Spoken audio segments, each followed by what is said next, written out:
39-ാമത്തെ ചോദ്യം. വിവരാവകാശ കമ്മീഷനുമായി ബന്ധപ്പെട്ട വസ്തുതകളിൽ ശരിയായവ ഏത്? 1. വിവരാവകാശ പ്രസ്ഥാനത്തിൻ്റെ പ്രവർത്തനങ്ങൾക്ക് തുടക്കം കുറിച്ചത് രാജസ്ഥാനിലാണ്. 2. മസ്ദൂർ കിസാൻ ശക്തി സംഗഠൻ എന്ന സംഘടനയാണ് നേതൃത്വം നൽകിയത്. 3. 2005 ഒക്ടോബർ 12 നിലവിൽ വന്നു. ഉത്തരം ഓപ്ഷൻ സി 1, 2, 3. 40-ാമത്തെ ചോദ്യം. 2024 ഉപതെരഞ്ഞെടുപ്പ് നടക്കുന്ന നിയമസഭാ മണ്ഡലങ്ങൾ. ഉത്തരം ഓപ്ഷൻ ഡി പാലക്കാട്, ചേലക്കര. 41-ാമത്തെ ചോദ്യം. കേരളത്തിൽ പടിഞ്ഞാറോട്ടൊഴുകുന്ന നദികളുടെ എണ്ണം എത്ര? ഉത്തരം ഓപ്ഷൻ എ 41. 42-ാമത്തെ ചോദ്യം.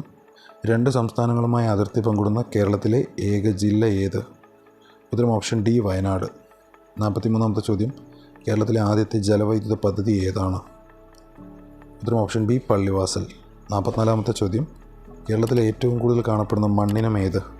ഉത്തരം ഓപ്ഷൻ സി ലാറ്ററൈറ്റ് മണ്ണ്. 45-ാമത്തെ ചോദ്യം. റെഡ് ഡാറ്റ ബുക്കിൽ ഇടം നേടിയ കേരളത്തിലെ വന്യജീവി സങ്കേതം. ഉത്തരം ഓപ്ഷൻ എ പറമ്പിക്കുളം. 46-ാമത്തെ ചോദ്യം. ആത്മവിദ്യാ സംഘം സ്ഥാപിച്ചതാര്? ഉത്തരം ഓപ്ഷൻ ഡി വാഗ്ഭടാനന്ദൻ. 47-ാമത്തെ ചോദ്യം. കേരളത്തിൽ ആകെയുള്ള ലോക്സഭാ സീറ്റുകൾ എത്ര? ഉത്തരം ഓപ്ഷൻ എ 20. 48-ാമത്തെ ചോദ്യം. കേരള സംസ്ഥാന ജലവിഭവ വകുപ്പ് മന്ത്രി ആരാണ്? ഉത്തരം ഓപ്ഷൻ ബി റോഷി അഗസ്റ്റിൻ.